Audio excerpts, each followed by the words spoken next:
আসসালামু আলাইকুম। ঠিক আছে, ভারত যাব না, চারপাশে ভারত ঘিরে আছে। যেমন ধরেন পশ্চিম দিক দিয়ে, বাংলাদেশের পশ্চিম দিক দিয়ে তো টোটাল এরিয়াটাই হলো কলকাতা। আর উপরে মানে উত্তর দিকে যদি যান তাহলে আসাম।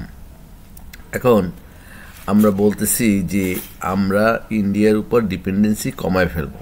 মানে ডিপেন্ডেন্সি কমানো বলতে যেটা বোঝায় সেটা হলো ইন্ডিয়া থেকে আমি যে ইম্পোর্ট করি আমি ইম্পোর্ট করব না। তাহলে কি কি জিনিসগুলো ইম্পোর্ট করি সেই জিনিসগুলো আমাদেরকে লিস্ট ডাউন করতে হবে যে হ্যাঁ আমরা এই জিনিসগুলো ইম্পোর্ট করি, এবং ওইটার অল্টারনেট ডেস্টিনেশন মানে অল্টারনেট সোর্স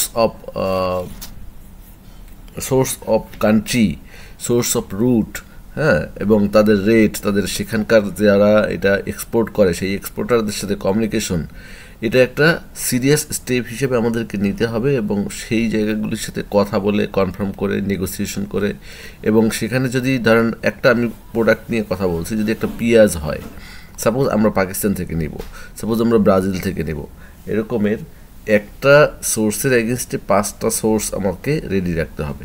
যদি দেখি যে ওখানে আমাদের পাকিস্তান মার্কেটে পেঁয়াজ ওদেরই কম আছে, ওদের দাম বাড়ছে, আমরা তাহলে ব্রাজিল দেখবো, ব্রাজিলের বাজারে দেখি কম আছে। এরকমের ওয়ার্ল্ডে যারা টোটাল আমাদের যেই প্রোডাক্টগুলি বাইরে থেকে আনতে হয় সেই প্রোডাক্টগুলো ওয়ার্ল্ডের কোন কোন কান্ট্রিগুলো প্রোডাকশন করে এবং সেই কান্ট্রিগুলিতে কারা কারা এক্সপোর্ট করে সেইগুলো আমাকে একটা শর্ট আউট করে ফেলতে হবে। শর্ট আউট করলেই না আমি ডিপেন্ডেন্সি কমাইতে পারবো। ডিপেন্ডেন্সি কমাবো বইলা গাল গল্প দিয়ে তো লাভ নাই, তাই না? ওকে, ভালো থাকবেন সবাই, আল্লাহ হাফেজ।